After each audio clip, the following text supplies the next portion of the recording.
Hi, guys. Welcome back to The Funny Thing Is. I'm your host, Nicole Birch, where every episode I bring you someone who shares a life-changing event, the medicine they took to get better, and the funniest lesson they learned along the way. Today, I have a very special guest for you. She's a good friend of mine that I've known for probably over a decade, who I haven't seen in 5 years. Not only is she a makeup artist, a celebrity groomer, and she's now an image maker. Please welcome to the stage, Jamie Richmond. Hi, thank you so much. What an introduction. Yes. My goodness. Oh, my goodness. Thank you so much for being here. Of course. Thank you for having me. So usually we say how we met, and I was your bartender for years at Pineapple Hill Saloon and Grill. At Pineapple Hill Saloon and Grill. That over a decade. Probably. It would have to be. I mean, I started in 2012. So probably, yeah. Then? Probably. Okay. I mean, I've been going there since I moved to LA in 2006. So. Oh, so then, yeah. So it would have been 2012. Wow. And we hit it off. Fast friends. Best of friends. Best of friends. Yeah. You've done my makeup a bazillion times. Best face. Girl, stop it. Bob Lawson, do you remember him? Mm-hmm. He just posted that it was a 6-year anniversary of my first comedy special, which you did. Wow, that was 6 years 6 years ago when we taped it. Wow. Yeah. So time flies when you're in a pandemic, huh? When I said, I haven't seen you in 5, like since before the pandemic, it would have been like 5 years. Yeah. That's insane. And then you did my makeup for that, which was great. And you calmed my nerves. Thank you. And you also watched my mom drink several martinis backstage. She's one of my favorite people on the planet. She adores you. Adores you.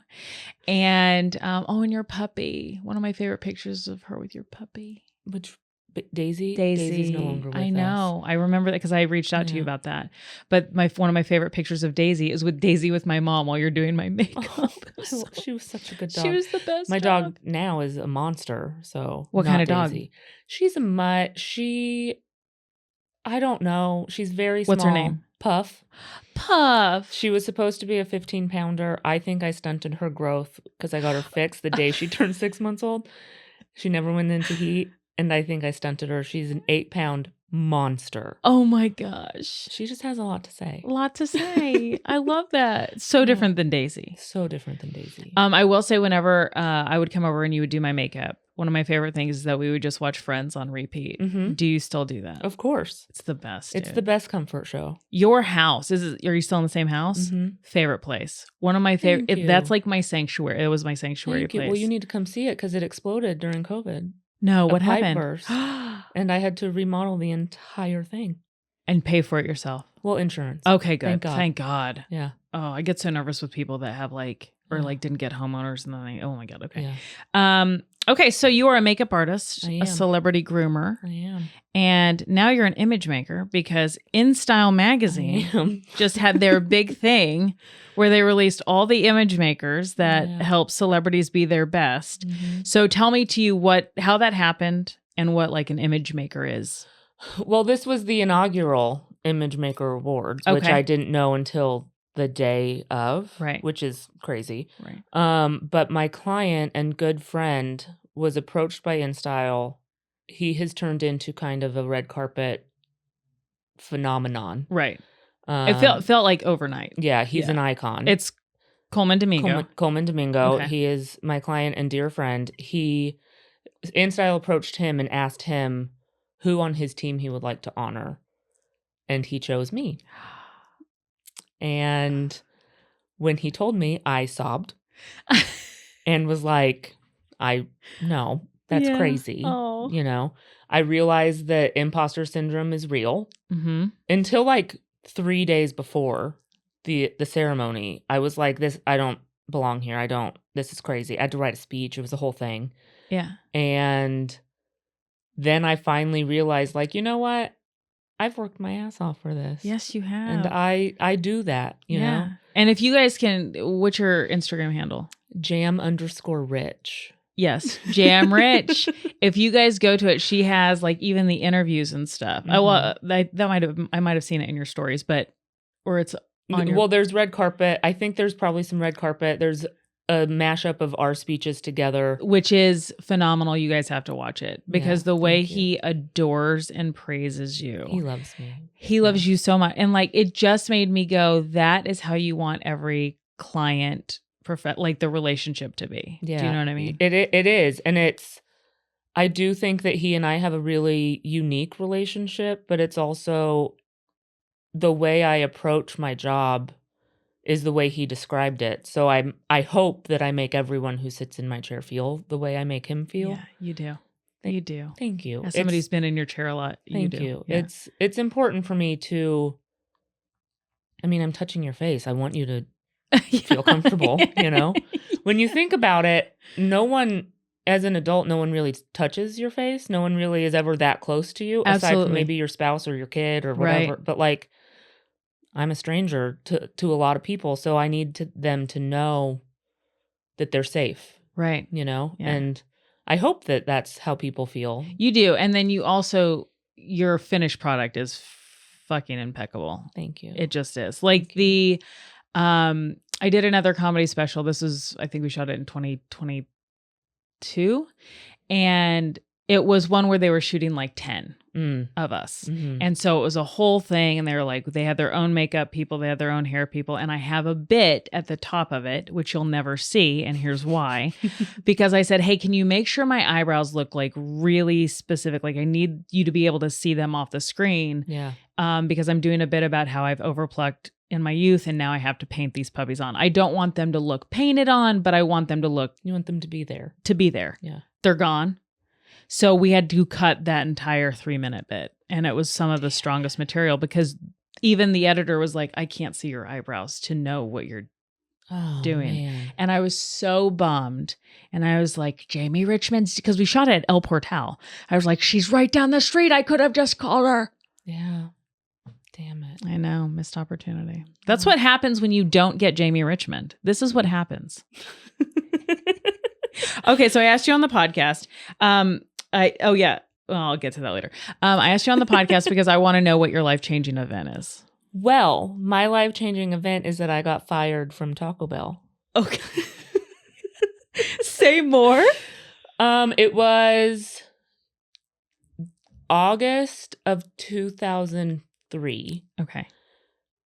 It was my first job. Well, my first like real job. I was also like a lifeguard and farmer's daughter and whatever, but it was my first like real job. Okay. I walked in, I was clocking in, and my manager, his name was John, real skeezy guy, comes up to me, slaps the keyboard where I'm clocking in and says, "Not today," and takes me out into the dining room and says, "You spit in someone's drink last night, you're fired." And I said, "What?" This is the first day you're clocking in? No, I had worked there for 2 years. Okay. This was like I came to clock in. Got it. And he was like, "Absolutely not. You spit in someone's drink." And I was like, "What do you mean I spit in someone's drink?" I was devastated. Right. I was devastated. And also not something you would ever do. Right, because that's gross. Yeah. But he was like, "We caught it on camera." I said, "No, you didn't. Yeah. Can I see it?" And he wouldn't show it to me. And I think it was to the point where they were just looking for a reason to fire me because I have a mouth and yes, 19-year-old Jamie had a bigger mouth. Oh, okay. Okay. And so they were just looking for a reason to fire me. But all of these, like, that kind of started like a 3-week life implosion. Okay. That's what I want to hear. Let's get to that. So I got fired and like a week later, my best friend died in a car accident. Oh my gosh. And then a week later, I was supposed to start college. Oh, you're a baby. I was a baby. Oh.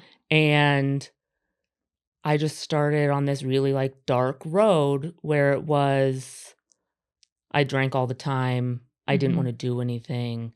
I was sad. I was so sad. And my mom looked at me and said, "You have to do something with yourself." Because I had dropped out I was like, "I'm not going to school. I don't want to be there." Because I was also at a junior college with all of the people I went to high school with.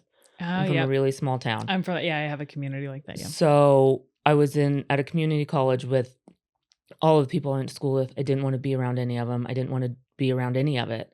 So my mom said, "You have to do something with yourself." And I got on MySpace. Yes. And discovered that there was a makeup trade show and I was like, "Mom, I want to go to this." Now, at that point, were you already into makeup? No. Oh, really? I mean, I was like how girls are. Like a normal girl. You know? Yeah. I don't think I ever thought that makeup could be a career. Mm-hmm. I don't think that I ever thought that creativity could be a career because Where are you from? I'm from a small farm town up north in Northern California called Hickman. Okay. And you don't really get out, Right, you know? You right. don't, no one really leaves.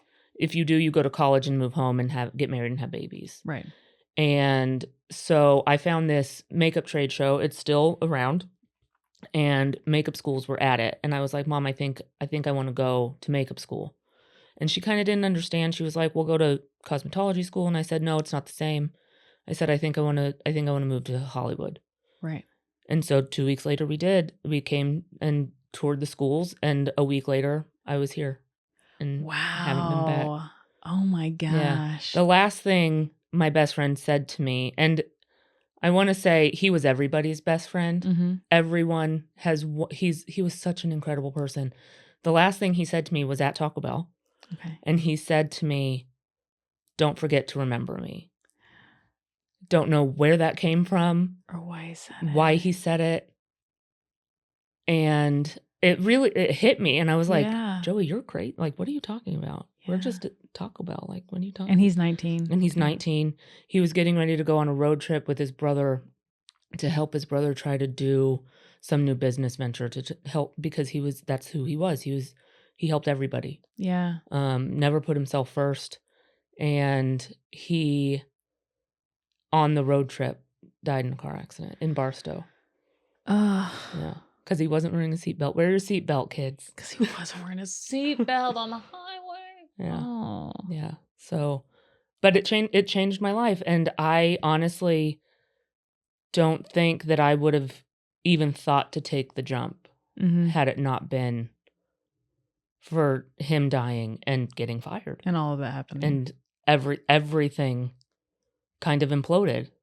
So when you went to because now like that leads into like your medicine, right? Yeah. So did you just throw yourself into the makeup school, or what? How I did did. that look? So I went to the trade show. I got all of their information. I toured a couple of schools. I ended up going to Westmore Academy because Marvin Westmore, who was the owner, who is part of a Hollywood legacy, was there. And I talked to him, and that made me feel something. Right. And that made me feel something. You know. And so I chose Westmore, and I kind of just I decided that I wanted to go to makeup school to learn how to sculpt and work in a shop and make prosthetics and do that kind of thing. Oh, okay. Well, it turns out I don't like it because I'm not very good at it. And I don't do things that I'm not good at. That's a character flaw of mine. I mean, that's not a bad one. Right, but like if I practiced, I could probably get good at it, right. You know? And if I'm not good at it like the first 3 times, immediately you're like, next. I'm good. I'm the same way. Aquarius, right? Yeah. Yeah, that's us. Yeah. Yeah. But I got onto a film set while I was still in school, making like $15 a day. The movie was called Cinderella Drives a Pickup Truck. Love it. I've heard of it. Huge blockbuster. Yeah. Oscar winning. Yeah. Okay. It was, they provided the prosthetics from like the Halloween store. It was awful. No. Oh, no. But I was making like $15 a day. And at one point I was like, this is where I'm supposed to be. I've never felt more at home than I did on that first job. Oh, I love. Yeah. And they were like giving me, Panda Express for lunch. And I was there to create and make and build characters and found art, Yeah. And I think to be thrown into that, because I come from Kansas, right? And my mom lives in a rural town. And I grew up mostly in Kansas City though, but I'd done acting for so many years there before the, acting directors like, eventually you can do this forever, but you're going to be like Regina, who's like this, the best actress I've ever seen, 86 years old. But she does like, community theater. And you're like, but you're like Meryl Streep talented. And she's like, yeah, but I love my husband and kids. And I was like, ugh, barf. And then, which is hilarious because now I have both. But I was just like, he goes, you can do that or you have to pick New York or LA, and I came to visit LA once, and I was like, look at the sun. I'm never going to New York. It's beautiful. It's gorgeous. And so I had like this leading up to knowing that creativity could create a whole industry and like a whole career for myself. Yeah. And that's so interesting that coming from Hickman to just being like, holy, I'm home. Yeah. I grew up in the theater program. I was in high school theater and all of that. The only reason I went to church was to be in the Christmas play, that kind of thing. Right.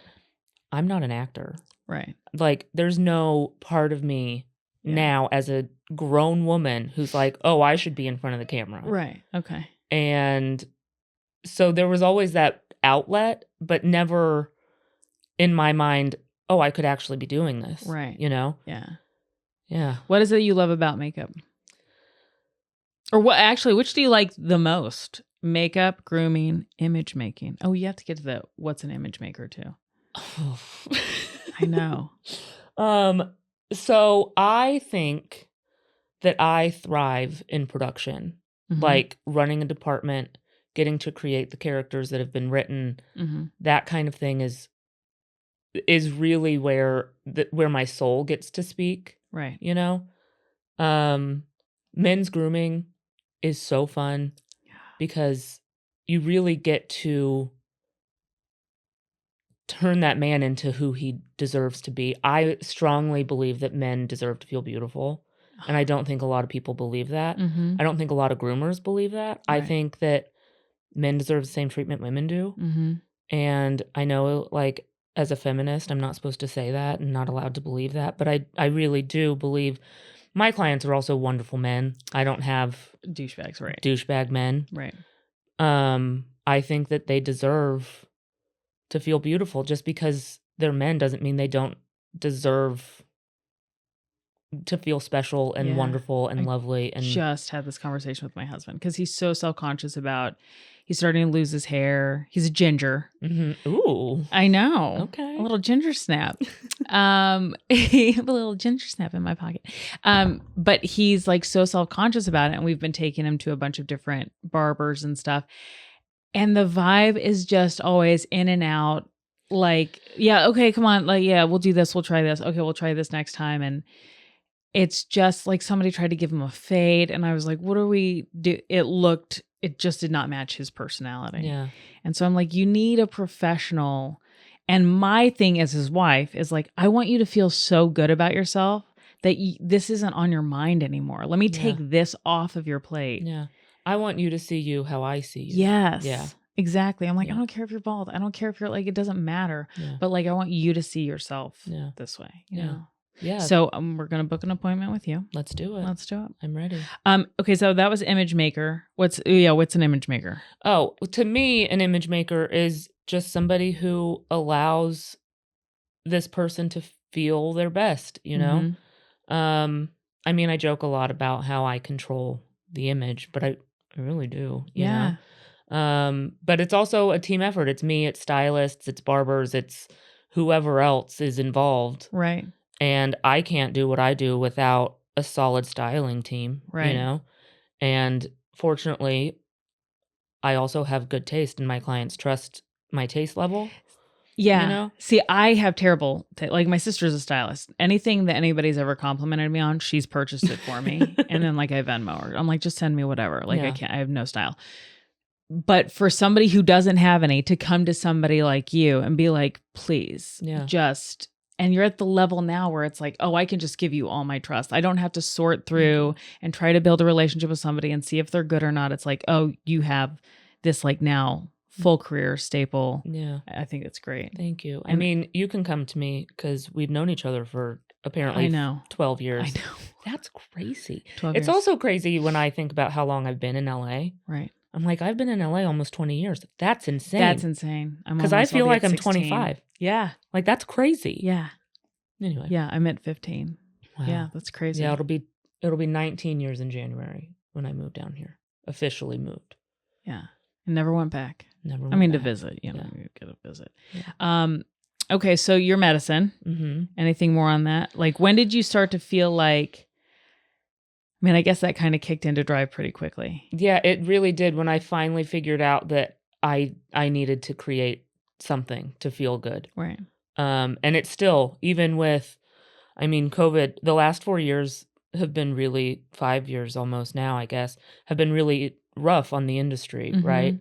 And even when I couldn't do makeup, I started tearing my house apart. I started, I learned how to do a German schmear fireplace. Like, it's really, I just need to be able to create something Right. when I can't do anything else. Do you also do your own charcuterie boards? I do. My Girl. boyfriend calls me the board lord. The board lord.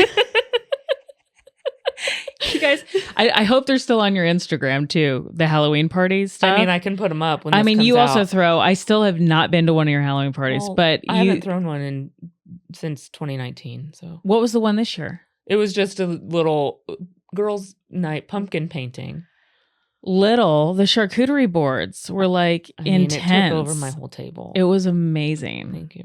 Yeah. Again, like your style bleeds into your everyday life. That's why like your home is a sanctuary. You and I had Thai food one time, and I think we just kept watching Friends still, even though we've been watching Friends all day. And it was just such a cozy, inviting, and I think that's also who you are when somebody's in the chair in front of you. Do you know what I mean? Thank you so much. Yeah, it's so well deserved. So well deserved. Thank you. Are your parents like flipping out? I think they finally got it. Yeah. I think they finally 20 years later. Yeah, I think they finally are like, oh shit, Jamie, this is something Jamie's good at. Like, yeah. What's makeup? I think they finally. Yeah. I think they finally got it. Because I'll be honest, I didn't make any money the first 10 years I did this, Yeah. And it was a lot of, Jamie, are you sure this is what you need to be doing? Like, what, Right. And I'm like, no, I'm sticking with it, guys. I can struggle. It's fine. Right. And I think they finally are like, I sent him a text message the other night because I was on my way out to another event. And my dad just said, wowzer. And I was like, oh, I think he gets it. That's huge for Dad. I know. Wowzer. To even respond. That's huge. Yeah. So, that's great. Yeah. And I mean, I think everything I've ever done is just to make them proud. And I think they've always been proud, but I think they're finally getting it. And like why I work so hard and why I was okay struggling for so long and why I decided I wanted to do this, When did you feel, because you said for the first 10 years you were in it, when did you feel like it started to elevate? And then to now, like, was there a big jump? Because like you said, the industry's been rough. The industry's been rough, but I mean, if you really look at it, I joined the union about 13 years in. I joined the union in 2019. Right. Which, if you join the union and then a pandemic hits, you're fucked. Right. But I met Coleman. Yeah. I met Coleman it's been about 8 years ago now. And he changed my life. He really did. Yeah. Yeah. That's great. Yeah. Yeah. He's wonderful. He's such a good human. What are your goals now? Because I feel like I always like to ask people that when you're already at the top of retire after this, I'm done. No, my goals at this point, I would love to continue department heading. I would love to continue like network shows. I was asked I have a life coach. Yes. Yes, now. You do. An image making life coach. She asked me she told me to make 3 crazy, outrageous goals. Okay. And one of them is to win an Oscar. Okay. And I was like, politically speaking, there's a lot that needs to happen, but it's also very possible. Yeah. 1,000%. And it goes back to that imposter syndrome that right. I can do it. I'm good and I can do it. Right. Yeah. Yeah. Department heading, running a department, continue to make images, Right. Just honestly keep on the trajectory I'm on seems lofty enough for me right but now. That will also get you to that end game. Yeah. I absolutely see that happening. So thank you. Yeah, it's I just love what I do, and I guess one of my biggest goals is to just keep doing what I do, and to be given the opportunity to do what I do Right. and to be given the respect in the field in which I live, you know? Is there any celebrities that you'd never work with again? No, no bullshit. I've actually had really great experiences Yeah. with most of the people who have sat in my chair. Really? I've been really fortunate. I've even worked with some girls who lived in the tabloids for a while Mm-hmm. and had a completely different experience than anyone would think. I also think like there's that journalist that's out now that's like posting all of her old interviews, and like I think she who's married to Ryan Reynolds? What's her Blake name? Lively. Blake Lively. So Mhm. she's like they posted a lot of her old ones, Mhm. and that she was rude and stuff. And it was so funny because the first one they posted, the girl had said, the journalist was like, "Oh, cute little baby bump," and I was like, "Ooh." Oh, I saw that. Because I looked at her and I was like, she didn't look pregnant to me. So I was like, ooh, easy there. Yeah. But then everybody's like, she'd already announced her pregnancy. And Blake came back by saying, like, oh, you have a nice bump too. You know, like whatever. And I'm like, and so suddenly we're like canceling Blake Lively. And I'm like, I don't feel comfortable with people posting stuff from 10 years ago and like shaming. It's not fair. It's not fair. And people have bad days. And I'm just, I think that, and now she's like famous for it. And I'm just like, that's an interesting take. And I get that there's like in yours, if you have an a-hole, you might have them for like 4 months in your chair. Yeah. And so it's like, now if they're an a-hole for 4 months, that's different. Cause you're like, oh, that's just that's a personality trait. Right. You know what I mean? Yeah. I was talking to somebody about this actually not too long ago, and they heard rumors about somebody.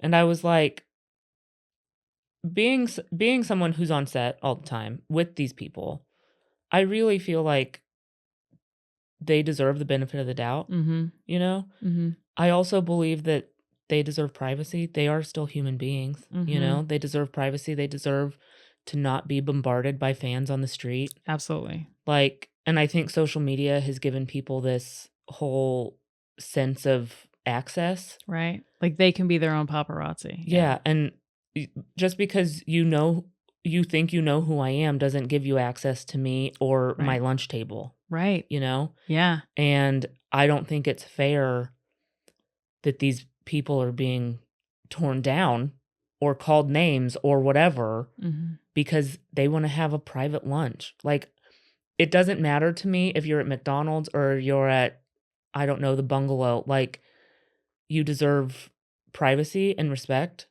And I think that if people didn't have access to a phone the way they do, or a camera or whatever the way that they do, I think that they would have that privacy. And I think that the public needs to remember that these people are still human. Right. You know? Yeah, I think there's an interesting thing. Like if you choose a career, like, well, he plays professional football. He makes $500 million.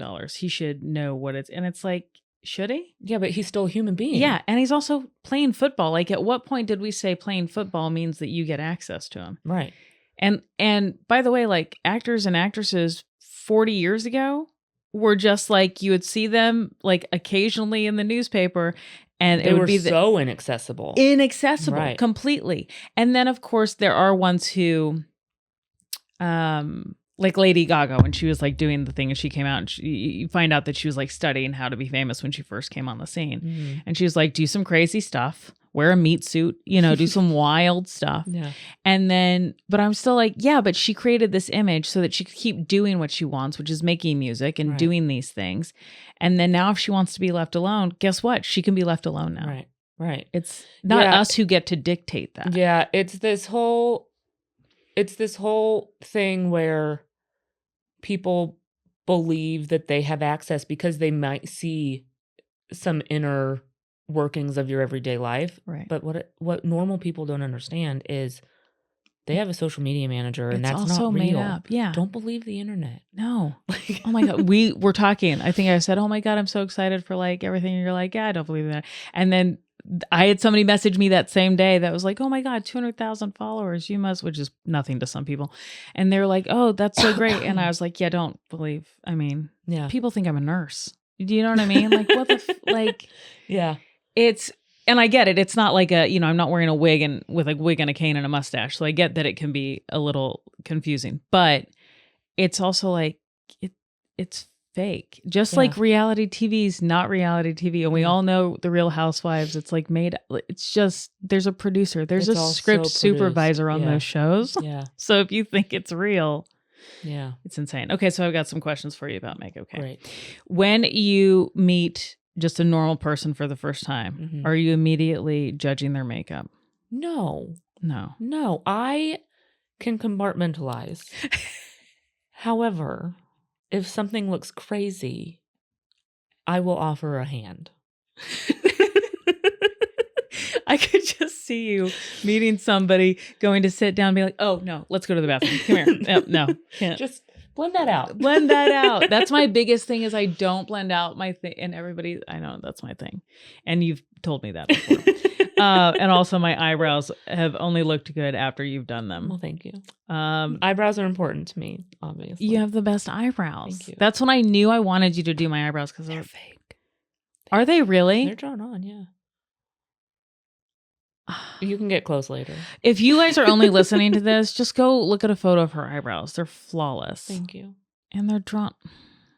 Yeah, because you told me, because I was doing the thing where I was like drawing like literally a line, and you were like, no, like feather, like do like little ones. Yeah, and I did a video one time where I was like, you can tell the difference when I have 1 minute to do my eyebrows versus 5 minutes, and 1 minute's just a line. Yeah, I'm culturally appropriating a different. Yeah. Okay, looks pretty bad. Okay. Yeah. Cool. Anywho, how has this changed your personal life? How has what? Makeup, the image making, like now being in style. Oh, in your career, like, are you getting more phone calls? Are you getting? I mean, it's been a wild year. Yeah, it's been in the best way. The strike, everything. The industry has been so tumultuous. Good word. Tumultuous. Up and down, yeah. And I have been really fortunate to be able to kind of transition into this celebrity space. I was actually having this conversation the other day as well. Like, I never saw my career going to where it is currently. I really thought I'd be in behind the scenes sculpting. Sculpting. Yeah. But I'm so bad at it. It's so hard. Those people are so talented. But see, the gift we have is, if it's an Aquarius, I don't even know if that was an Aquarius trait, but the gift we have, like when it's, you try something a few times and you're not good at it. Like I tried editing and it wasn't that I wasn't good at it. I was just impatient with it. And I was like, I'd rather pay somebody to do that. I think that's what it is. I'm just impatient. And let's call it a gift. Yeah, we're calling it a gift because I'm like, I just don't have I don't have the space. I don't have the bandwidth to do that stuff. Yeah. But then it also leads you, because almost everybody who has this great career thought it was going to look at least a shade different, if not completely different. Yeah. And it's like you have to do those like side steps. Like I thought, I mean, when I first moved to LA, I shot with a photographer. It was on day 2. And he goes, what do you want? And I go, I want to be a dramatic actress. And he only shot dramatic photos. And he's like, how about we do some comedy ones? And I was like, no, I'm not going to need those.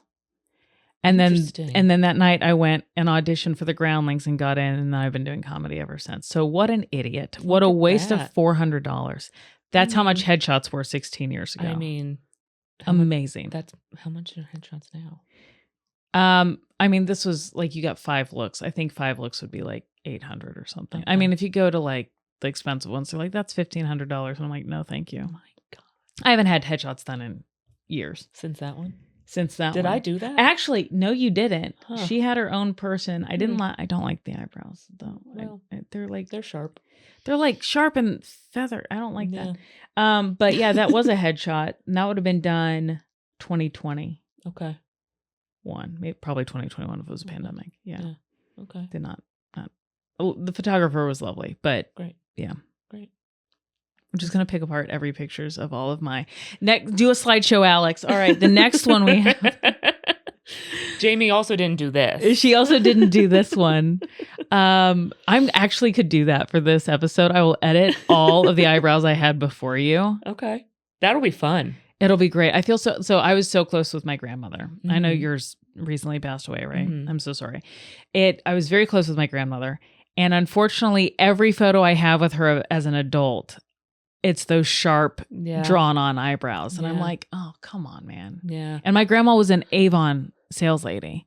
Oh, So the fact that she never, she didn't she didn't say teach me, anything. she didn't know. My mom was a Mary Kay lady Oh, okay. when I was a kid. Yeah. I loved it. And now you're making, and she was still like cosmetology school. And you're like, not Yeah. really. It's not what Well, that I is. think when people think cosmetology school, I think makeup is, I would have thought that, by the way, but it's when not. you said that. Apparently, they get like 4 days of makeup training in cosmetology school. Oh, Yeah. yeah. It's not all enough. hair. Yeah. Which, great. How long did you go to makeup school for, by the It way? was only 3 weeks or 3 months long. 3 months long. It was a That's 3-month-long amazing. program. And it was one of the best ones, I It was, assume. yeah. I mean, they're all kind. I don't know anymore, but at that point, they were all kind of the same Right. situation. Mm-hmm. And you honestly learned the basics. You have to get on set to learn. Did you study in Paris or something? So I was going to, and I booked the trip. I booked everything. And then the day I got to Paris, they accepted me. So I didn't have any of my stuff. But I had already booked the trip, so I just went on the trip. Okay. Yeah. So All right. it was the day, either the day before I got there or the day the class started, something like that. And you didn't have any of And your I didn't makeup have any stuff. of my stuff. So I was like, I'm not going to go spend thousands of dollars on a new kit just to take this class. Oh, gosh. So, All right. I explored. Yeah. And so you learn mostly by doing. Yeah. Okay. Yeah. That makes sense. I mean, and I still, like, there were a lot of really rough makeups in the beginning, but even still, it's like, oh, I'm having a bad day. Yeah. Okay. But, you still have bad days? Yeah, I had a bad day like 2 days ago. Is it when you're like, all right, let's just start over from scratch, or how do you do that? I didn't realize how bad my day was until he got on camera and it was a live show, and I was like, huh.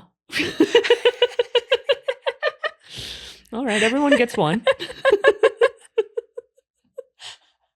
I shouldn't have drawn that mustache on him. That was weird. Yeah, why did I do that? I'm dying. And now it's probably something only you noticed. Absolutely. Right? Because I'm that person. You're a I perfectionist. went and read the comments and no one commented on it. So I was like, okay, cool. Cool. We're good. But you just noticed because you're free. Yeah, I get that. Yeah. What would be the funniest lesson you learned through this whole thing? From being 19 years old to now. Oh God. I know. Oh God. I know. I mean, the real lesson is just trust myself. Right. But don't trust Taco Bell. I didn't even ask like the best question, which was like, so what's in their meat? It says on the package 20 years ago, it said on the package 96% soy. Oh, okay. Yikes. But I mean, I love taco. Do you eat Taco Bell? Yes. I mean, it's the best. The cheesy gordita crunch. Oh my God. That Baja sauce. Girl. That Baja sauce? It's so good. They may have fired me, but I'm going to keep coming back. I'll support. I spit in a drink. I just love that that's how I got fired from doing, I was hired to be, because I was like a mixologist. Like I was trained at TGI Fridays, but then I was in their corporate thing where I would train other bartenders and I would come up with drink recipes. And then I moved out to LA to be an actor, and a place in Valencia called Origami Bistro, which is no longer there. They hired me. And so I started doing Monday night martinis, and the owners came in, fell in love with me, and they're like, we want to put you on Fridays also. But that meant instead of 3 bartenders, they were going to run with 4, which means people weren't making the money. So this one guy, sassy guy named Freddie, got me fired because he told the manager without telling the owners, because the owners only stop by like once every 2 months, and told them that I got so many complaints about my martinis. And I'm like, of all the things you're going to accuse me of, don't accuse me of the thing I created. Yeah, Freddie. So I got fired. I drove all the way to Valencia, got fired. I'd never been fired before in my life. And I like wept about it. And then the owners called me back like 2 months later. I already had a job. Yeah. And they were like, we didn't know that happened, and then they ended up closing like 3 weeks after that. It's because they fired you. It's because they fired me. I was only there for like Customers a month complained or that 2 months the or martinis something. were bullshit after you left. Yeah, Yeah. that's what it was. But when they Wow. want you gone, they'll get you out. they'll get you Yeah, out. It they'll doesn't make matter. up whatever they need to. It doesn't matter. Yeah. Thank you for being on the show. Thank you so much for having me. This is so fun. I know. Now we have to go have cocktails and have Yes. off the record conversations. All the way off the record All conversation. the way. Where can people find you? I'm on Instagram. I'm gallivanting around Los Angeles. Instagram at jam_rich. And you're for hire. I am for hire. And our price has gone up. Well, for you. All right, guys. Thank you again for watching the Funny Thing Is podcast. You guys can follow us at the Funny Thing Is podcast, wherever you get your podcast, blah, blah, blah. And then also I'm at Nicole Birch Comedy or NicoleComedy.com. We'll see you again next week.